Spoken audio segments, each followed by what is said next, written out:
হরে কৃষ্ণ, রাধে রাধে। শুভ সকালে তোমাদের সামনে একটি আমি মিনি ব্লগ ভিডিও তুলে ধরছি। দেখো, এই যে আমি যে দাঁড়িয়ে আছি, এটা হলো শান্তিপুর গীতাঞ্জলি মন্দির। আর এই যে আমাদের নাট মন্দির, আর এই যে সেই পুরাতন বটগাছ, আর তার নিচে বসে আছেন ভোলানাথ। আর এই যে বটগাছটা দেখাচ্ছি বন্ধুরা, দেখো এই যে বটগাছটা যে লাগিয়েছিল সে মানুষটা এখানে বসে আছে, তার নাম হলো মাধব মণ্ডল। আর সে আমার পিসেমশাই হয়। 2026 সালে এখানে নতুন মন্দির উদ্বোধন হবে রবিবার 8টায়। সকল ভক্তদের আসার জন্য আমন্ত্রণ করা হচ্ছে। আর এইখানে থাকবেন 5 জন ভাগবত পাঠ। আর এই অনুষ্ঠানটা প্রতি বছরই হয়, চলছে এখানে।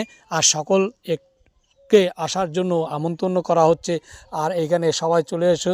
শান্তিপুর গীতাঞ্জলি মন্দিরের পক্ষ থেকে সব সাধুগুরু বৈষ্ণবের আমন্ত্রণ করা হচ্ছে, সবাই চলে এসো। আর এই যে দেখো মিস্ত্রি এখানে কাজ করতেছে। আর এই যে আমাদের সেই নাট মন্দির, এই নাট মন্দিরে কীর্তন শুরু হয়ে যাবে শিব চতুর্দশী থেকে শুরু, রবিবার। সকল ভক্তদেরকে আসার জন্য আমন্ত্রণ করা হচ্ছে। হরে কৃষ্ণ, রাধে